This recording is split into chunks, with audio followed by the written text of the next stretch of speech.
به یک آموزش خیاطی دیگه با من خوش اومدید. توی جلسه قراره که بهت نحوه دوخت این عبای مجلسی خیلی خوشگل رو آموزش بدم که خیلی راحت میتونی بدون الگو مستقیما روی پارچه طراحیش رو انجام بدی و 0 تا 100 دوختش رو کامل قراره که توی این ویدیو بهت توضیح بدم. پس تا این ویدیو با من همراه باش و یادت نه این پست رو سیوش کنی.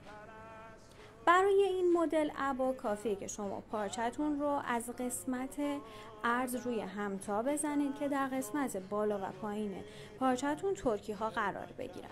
حالا برای قسمت بالا تنه جلو شما باید روی دلای بسته مراحلی که بهتون میگم رو اجرا کنید.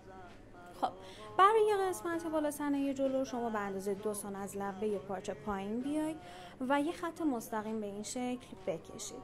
حالا برای طراحی یقه شما با استفاده از اون پنل یقه‌ای که میخواید روی لباستون کار کنید و دلای بسته پنل رو روی دلای بسته پارچه به این شکل قرار بدید و قسمت یقه پنل رو با زاپاست یکسان روی پارچتون به این شکل طراحی کنید.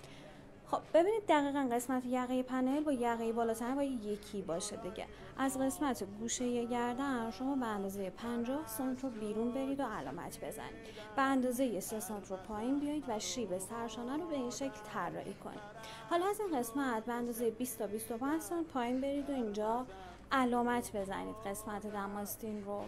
و برای قسمت قد عبا شما روی بالاتنه قد عبا رو اول اندازه بزنید که حالا بین 1 متر و 30 تا 1 متر و 40 سانت هستش. خب من متر رو روی گوشه گردن میذارم و قد عبا رو روی پارچه علامت میزنم. خب حالا از قسمتی که علامت زدیم یه خط مستقیم به سمت بیرون میرم